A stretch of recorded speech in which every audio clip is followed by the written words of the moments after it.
ওয়ামিন শারি হাসিদিন ইদা হাসাদ, এবং হিংসুকের হিংসা থেকে যখন সে হিংসা করে। আমাদের বাঙালির জাতির অবস্থা এমন হয়ে গেছে যে হিংসা ছাড়া আবার বাঙালি হয় নাকি, এরকম একটা অবস্থা। অথচ আমরা মুসলমান, এটা যে হিংসা যে হারাম, স্পষ্টভাবে হারাম, এবং হিংসার কথা যে কোরআনে এত তীব্রভাবে এটাকে ঘৃণার স্বরে এটার ব্যাপারে কথা বলা হয়েছে, এই ব্যাপারে আমাদের কোনো সচেতনতা নাই। আমরা আজকে ভিডিওতে আলোচনা করব যে আপনি কিভাবে বুঝবেন আপনি হিংসা করেন কি না, আপনি হিংসা থেকে বাঁচবেন কিভাবে 4টা ওয়েতে, এবং আপনার পরিবারে যেন হিংসা না বাড়ে বা সমাজ যেন হিংসা না বাড়ে, এটার জন্য আপনি কোন 2টা কাজ করতে পারেন, যেটা খুবই গুরুত্বপূর্ণ। প্রথমে একটু বলি, রাসূলুল্লাহ সাল্লাল্লাহু আলাইহি ওয়াসাল্লাম স্পষ্ট সহিহ হাদিসে বলছেন যে তোমরা খুব সচেতন থাকবা হিংসার ব্যাপারে, কারণ হিংসা তোমাদের সমস্ত ভালো কাজগুলোকে ওইভাবে নিঃশেষ করে দেয় যেভাবে আগুন কোনো শুকনা কাঠ বা ঘাসকে যেভাবে নিঃশেষ করে দেয়। সো আপনার সমস্ত আমল, সমস্ত ভালো কাজ নষ্ট হওয়ার জন্য এতটুকুই যথেষ্ট যে আপনি হিংসা করেই যাচ্ছেন দিনের পর দিন, এবং আপনি সেটাভাবে ভ্রুক্ষেপ করছেন না। এটাই যথেষ্ট যে রমাদান আসতেছে, আপনি কোরআন পড়তেছেন, কিন্তু আপনি আপনার হিংসা দূর করতেছেন না। সেটা আপনার বন্ধুদের মধ্যে হইতে পারে, কাজিনদের ব্যাপারে হইতে পারে, ভাই বোনদের মধ্যে হইতে পারে, সমাজের যে কোনো মানুষের ব্যাপারে হইতে পারে। প্রত্যেকটা লেয়ারে লেয়ারে আমাদের সমাজে হিংসা এমনভাবে ছড়াই গেছে চিন্তার বাইরে। আপনি একটা ফ্রেন্ড সার্কেল, সেই ফ্রেন্ড সার্কেলে একটা ফ্রেন্ড যদি একটু ভালো করা শুরু করে, সাথে সাথে সবাই তার হিংসা করা শুরু করে। তারা বুঝেও না তারা হিংসা করতেছে। একজন একটা ভালো ডিগ্রি, কেউ পিএইচডি শেষ করলো, কেউ কোনো একটা ভালো ইউনিভার্সিটিতে চান্স পাইলো, সাথে সাথে হিংসা করা শুরু হয়ে যায়। কেউ ব্যবসায় সফলতা অর্জন করলো, সাথে সাথে হিংসা শুরু হয়ে যায়। কেউ অন্যদের থেকে একটা মেয়ে অন্য মেয়েগুলোর থেকে দেখতে সুন্দর, সাথে সাথে তার ব্যাপারে হিংসা শুরু হয়ে যায়। নিশ্চয়ই তার চরিত্র খারাপ, সবাই বলে। দেখা যাচ্ছে যে কোনো একটা ছেলে, তার হয়তো বা বাবা বড় লোক, সাথে সাথে সেটার ব্যাপারে হিংসা শুরু হয়ে যায়। অথবা প্রত্যেকটা লেয়ারে আমাদের সমাজে হিংসা আমাদের মধ্যে অনেক অনেক পরিমাণে বেশি। কিন্তু আমরা মুসলমানরা এটা চিন্তাই করি না। যখন আমি চিন্তা করি আমি আল্লাহর কাছে যাব, আমি আল্লাহ যা পছন্দ করে তা করব, আমরা এটা চিন্তাই করি না যে এর একটা উপায় হইল যে আমি হিংসা করা বন্ধ করি। কারণ হিংসা করা সম্পূর্ণভাবে হারাম, এবং হিংসার থেকে সবচেয়ে খারাপ পাপগুলা হিংসা থেকে হয়। আপনি কিভাবে বুঝবেন যে আপনি হিংসা করেন কিনা? 2টা উপায়। আপনি নিজেকে খুব ঠান্ডা মাথায় প্রশ্ন করেন, ঠান্ডা মাথায়। যখন অন্য কোনো মানুষের, কোনো একটা ব্যক্তির ক্ষেত্রে আপনি চিন্তা করেন, পার্টিকুলারলি যদি তার কোনো ভালো কিছু হয়, তখন কি আমার খারাপ লাগে কিনা? কেউ প্রমোশন পাইলো, কারো সুন্দর একটা বিয়ে হইলো, কারো জীবনে ভালো কিছু হইলো, তখন কি আমার খারাপ লাগে কিনা?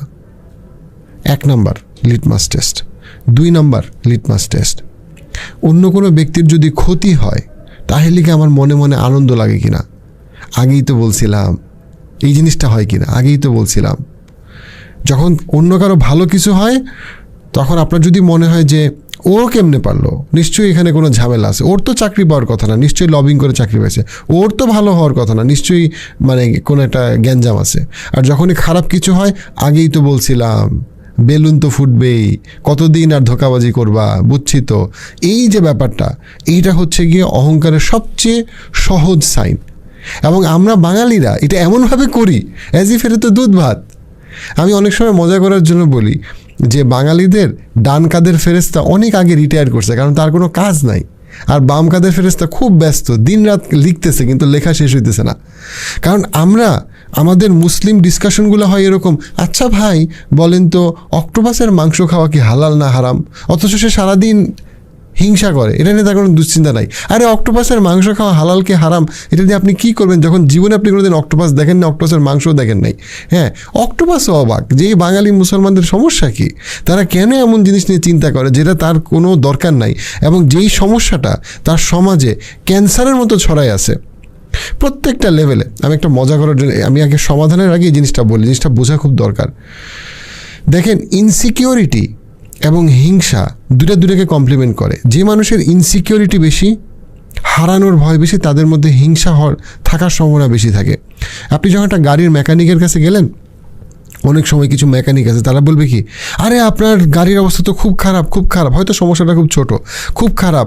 আগে যে মেকানিকের কাছে গেছিলেন তারা তো সবাই ভুয়া, তারা তো সবাই আপনার গাড়ির ক্ষতি করছে, আপনি আমার কাছে আসেন, হয়তো ঠিক করতে 1000 টাকা লাগবে, কিন্তু সে 20,000 টাকার একটা বিল ধরাই দিল। এরকম হয় না? এরকম হয়।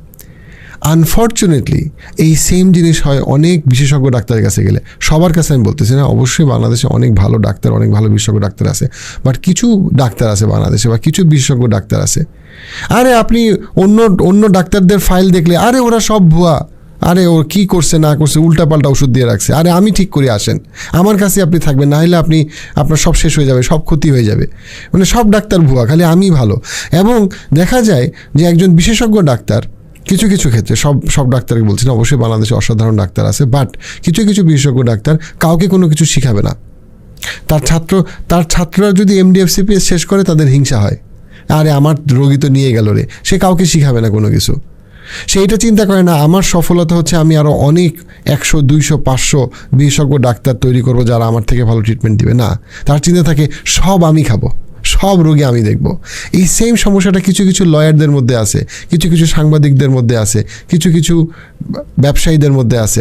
অর্থাৎ প্রত্যেকটা প্রফেশন, আমি যেটা বলতে চাচ্ছি উদাহরণটা দিয়ে, প্রত্যেকটা প্রফেশনে হিংসা, প্রফেশনাল জেলাসি এত বেশি, এত মারাত্মক, অথচ তারা নামাজ পড়ে, তারা রোজা রাখে, তারা একবারও চিন্তা করে না যে ডাক্তারদের মধ্যে একজন পপুলার হইলো, বাকি সবাই মনে করে ওর কেন ক্ষতি হয় না, ওর কেন খারাপ হয় না, ও কেন ভালো আছে, ও কেন সুখে আছে, ইত্যাদি ইত্যাদি ইত্যাদি ইত্যাদি।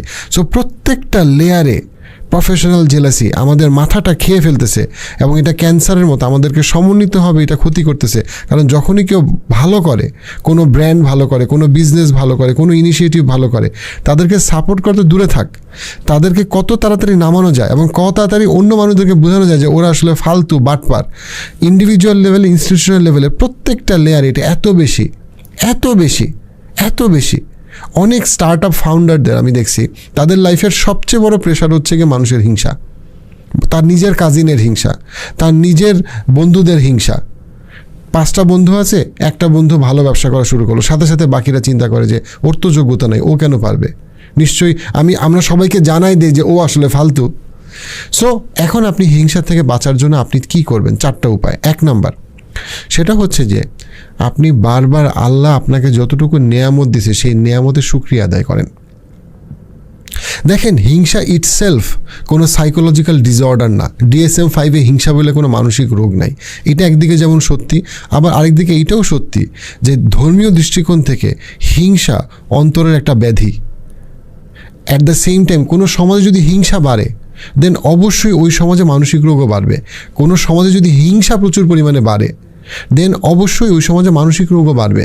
বাট অবশ্যই আমরা এটা বলবো যে কোনো একটা ব্যক্তির হিংসা বেশি থাকলে তাকে আমি বলতে পারি না যে তার কোনো মানসিক রোগ আছে, বাট অবশ্যই এটা তার একটা চারিত্রিক ত্রুটি, যেটা তার থেকে বের হওয়াটা তার জন্য দরকার। এটা ইভেন যে ধার্মিক না সেও এটা মানবে।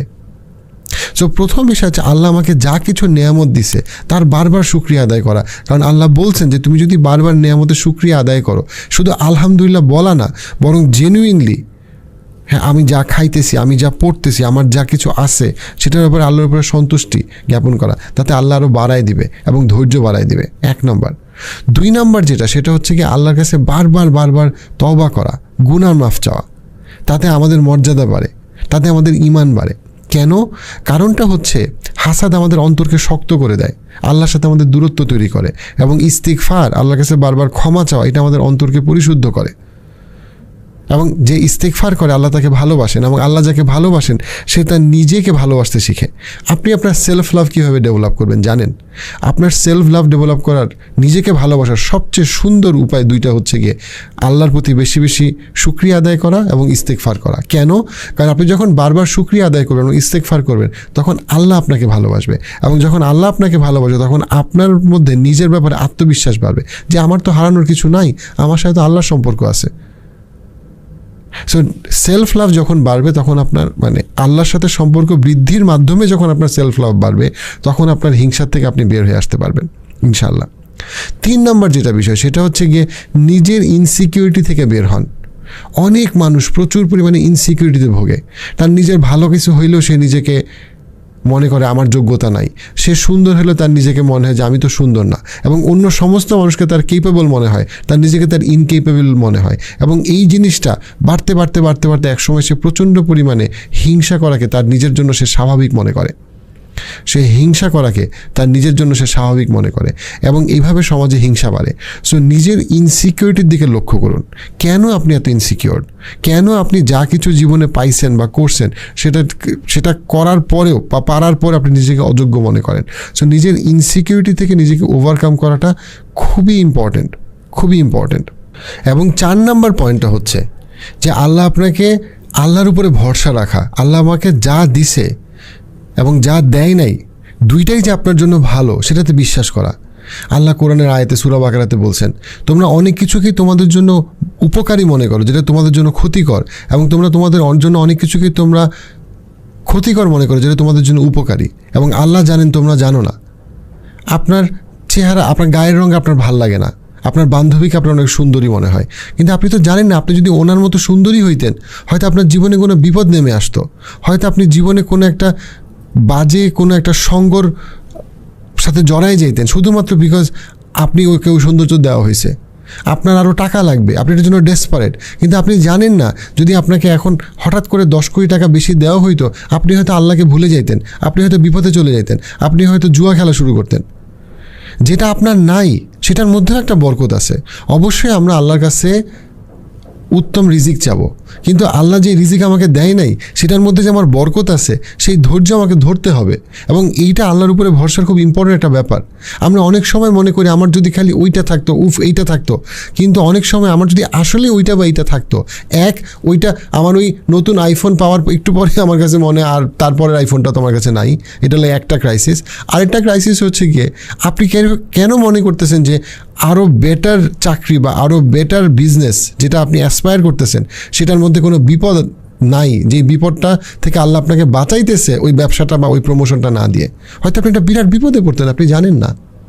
লাস্ট টাইম যে দুটা বলবো সেটা হচ্ছে গিয়ে দুইটা ইম্পর্টেন্ট জিনিস যেটা সমাজে বহুল প্রচলিত এবং যেটা হিংসাকে বাড়ায়, এবং এই দুইটা জিনিস আমাদের করা বন্ধ করা উচিত বা অ্যাটলিস্ট করা কমানো উচিত। 1 নম্বর হচ্ছে গিয়ে স্পেশালি বাবা মা হিসেবে বা বন্ধু হিসেবে আমি কি অবিচার করতেছি কিনা?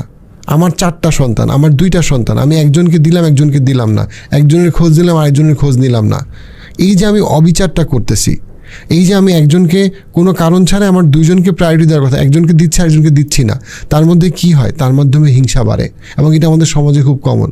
টিচাররা ক্লিয়ারলি দেখা যায় একজন ছাত্রকে পছন্দ করে অন্য কাউকে পছন্দ করে না, তখন ওই ছাত্রের ব্যাপারে হিংসা বাড়ে এবং ওই ছাত্রের মধ্যে আবার সুপিরিয়রিটি কমপ্লেক্স তৈরি হয়, রাইট?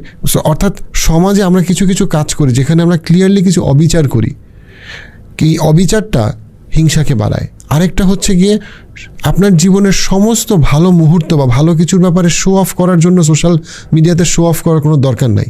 সোশ্যাল মিডিয়াকে আপনি চিন্তা করতে পারেন হিংসার মিডিয়া, মানে এটা হচ্ছে হিংসার জগৎ, কে কার থেকে বেশি হিংসা করতে পারে এবং শো অফ করতে পারে। কিন্তু এই শো অফ সবাইকে ক্ষতি করে। আপনার জীবনের প্রত্যেকটা সুন্দর সময় সোশ্যাল মিডিয়াতে দেওয়ার কোনো কারণ নাই, কোনো কারণ নাই। এবং আপনি যে প্রত্যেকটা মুহূর্ত দিচ্ছেন এটাতে কি হইতেছে? আপনি আরও হিংসার কন্টেন্ট বাড়াইতেছেন, হিংসুকের জন্য হিংসার কন্টেন্ট আপনি বাড়াইতেছেন। আপনার জীবনে প্রত্যেকটা সুন্দর সময় সোশ্যাল মিডিয়াতে থাকার কথা না। এই কালচারটা আমাদের বন্ধ করতে হবে। এই কালচারটা আপনার জন্য ক্ষতিকর। এটা অনেক দৃশ্যমান এবং অদৃশ্যমান ক্ষতি হয় যেটা আপনি বুঝতে পারেন না, কিন্তু এই ক্ষতিটা আপনার দরকার নাই। হ্যাঁ, কিছু কিছু সাকসেস আমাদেরকে সোশ্যাল মিডিয়াতে দিতে হয়, সেটা আমাদের কোম্পানির জন্য হইতে পারে, সেটা আমাদের নিজেদের ভালোর জন্য হইতে পারে। আই আন্ডারস্ট্যান্ড কিছু কিছু সময় আমরা আমাদের প্রিয় মানুষদেরকে ভালো খবরটা জানাইতে চাই, ঠিক আছে, কিন্তু প্রত্যেকটা রেস্টুরেন্টে খাইতে গেলে আপনার ছবি দেওয়ার কোনো প্রয়োজন নাই, প্রত্যেকটা আপনার সুন্দর ছবি সোশ্যাল মিডিয়াতে দেওয়ার আপনার প্রয়োজন নাই। কিছু কিছু যেটা প্রয়োজন সেটা আমরা করি, যেটা প্রয়োজন না সেটা আমরা না করি। আল্লাহ আমাদের সবাইকে হিংসুকের হিংসা থেকে রক্ষা করুক যখন সে হিংসা করে। লাইফস্প্রিং ফাউন্ডেশনের মাধ্যমে